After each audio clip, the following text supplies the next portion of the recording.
Here we are at the Clio homepage, www.theclio.com, where together we're going to walk through the first steps of making an entry. If you still have questions about what Clio is and how it works, check out the links in the description below. If you are a student, find your class and log into your class account using the password provided by your professor. If you are part of an organization, such as a historical society that's creating entries, find your organization under the Institution Login section. If you're creating entries on your own, either make an individual account or if you have one already, log in. Now we're ready to talk about the first part of making a great Clio entry, location. In the right-hand sidebar of the homepage, click on the green button labeled Submit Location. The first step is to pin the entry to the map. Enter the address or GPS coordinates of the landmark, marker, or museum you are writing about and click Calculate Coordinates. You can also use the map feature to drop the pin directly in the precise location.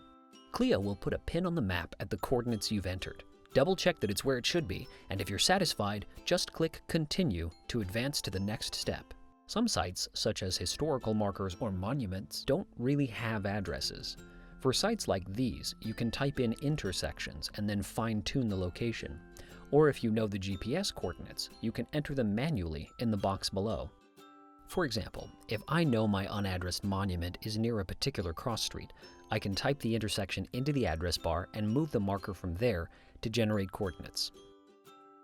Or you can generate coordinates by simply moving the pin around on the map.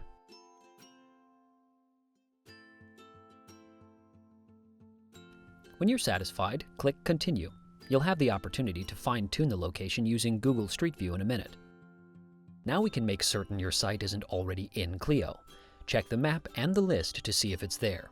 If it is, no problem. You can still help us by reviewing and possibly improving that entry with additional information, images, and links.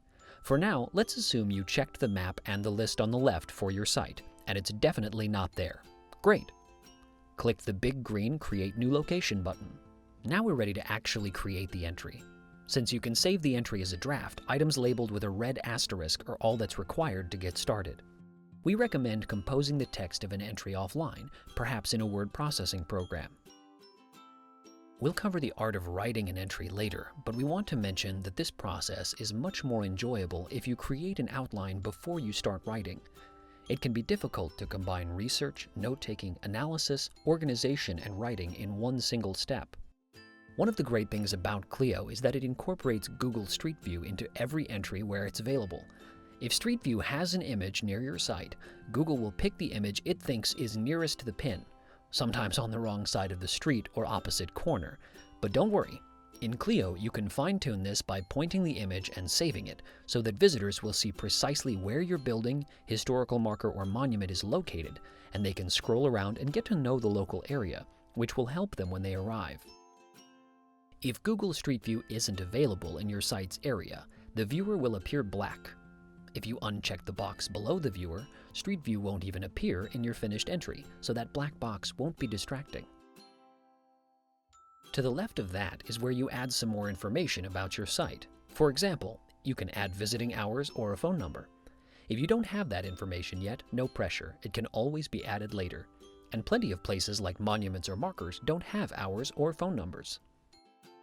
While there may be some exceptions, it's usually best to create a single entry for a site that contains many individual markers that are very close together.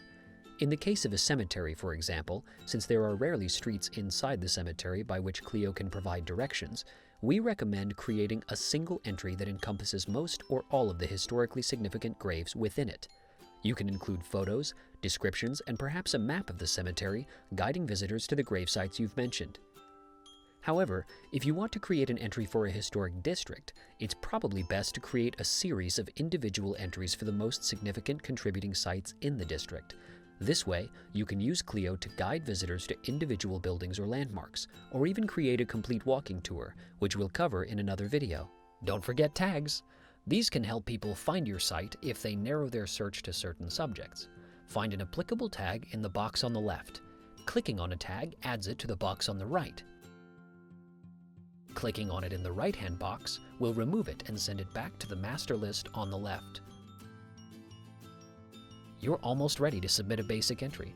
All we have left is the overview section, but we're going to take a look at that in the next video, so stay tuned for part 2. Thanks for watching.